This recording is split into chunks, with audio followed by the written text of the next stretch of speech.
Hi, I'm Josh Vogel, filming at the Jiu Jitsu company in Old City, Philadelphia. Changing camera angles. So today I wanted to talk about some advice that I have, more advice that I have for improving your Jiu Jitsu quickly. It's the idea of setting goals for your Jiu Jitsu training. And this is something that is talked about a lot in sports. It's not anything new. The acronym that a lot of sports and other goal-setting enthusiasts use for this is SMART, S-M-A-R-T. Specific, measurable, attainable, relevant, and timed. So what that means is when you're setting a goal for yourself in Jiu-Jitsu, the idea is that you want to give yourself, so people say, okay, I want to work on my guillotine, right? But that doesn't really mean anything. It just means that you're going to spend time doing guillotine chokes. So it's not specific. So when you set a specific goal, like I want to work on my guillotine chokes specifically, I would like to have a clear understanding of efficient guillotine choke finishing mechanics and be able to perform that against training partners of mine at a high blue belt level or purple belt level, right? That's more specific. I want to be able to understand the guillotine choke better and be able to perform it against blue or purple belts. Measurable. This is a little harder with Jiu-Jitsu. So I have known people who will measure how many guillotine chokes to get in training and write it down after every one, and that's generally, I don't know, people don't really take too kindly to that in general.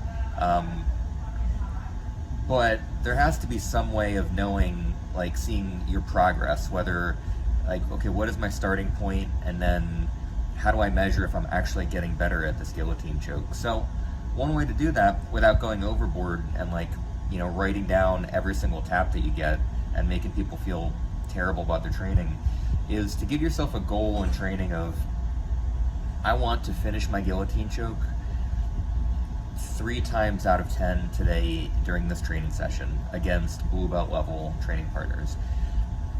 And then by Friday, I would like to be able to finish it 5 times out of 10 attempts against blue belt level training partners.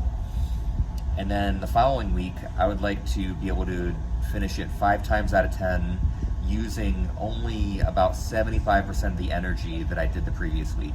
So give yourself measurable goals based on a rough idea of how many times you're successful and then how much energy you're using to be successful when you're performing the guillotine choke. Attainable. The goals that you set for yourself have to be realistic. So for example, I want to tap Gordon Ryan 10 times out of 10 if I ever train with him with a guillotine choke. That's unrealistic. He's way better at Jiu-Jitsu than I am, and he puts in way more effort and thought and training into Jiu-Jitsu. So that's not a goal that's something that I'm likely to achieve. A more achievable goal is something like, I want to be able to complete a guillotine choke 5 times out of 10 against all my brown belt training partners by the end of the summer, let's say, September 1st. So that's an achievable goal. That's something I think I can do, I can work towards, and I can take measurable steps towards it, and it's specific.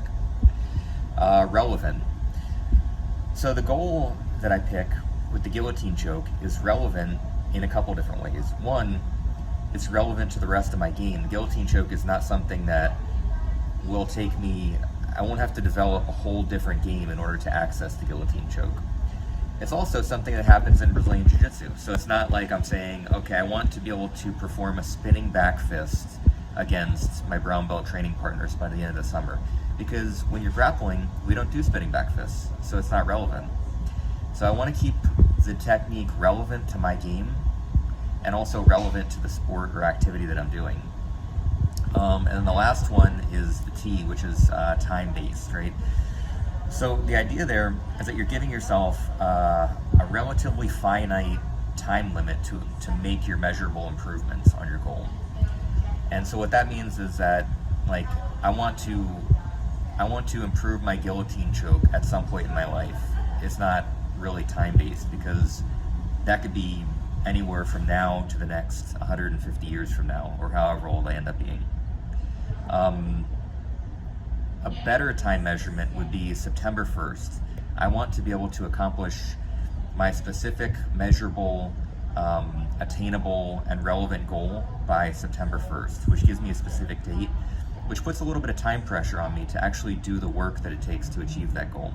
So anyway, the acronym, again, that people use is SMART, S-M-A-R-T, specific, measurable, attainable, relevant, and timed. And that's kind of a useful tool for setting goals in your Brazilian Jiu-Jitsu. You can set that goal for improving submissions, sweeps, positions, pretty much anything in Brazilian Jiu-Jitsu, takedowns, a specific takedown. And just by thinking through each of those 5 letters and creating and writing down what you would like to accomplish for each of those 5 letters, you'll already learn more about the thing that you're trying to improve on. And then the next step is to put the plan in action and start doing the work towards accomplishing your goals, which is where the real improvement happens. All right, hope that helps. Go check out our website at www.jiujitsuphilly.com or come train with us in Old City, Philadelphia.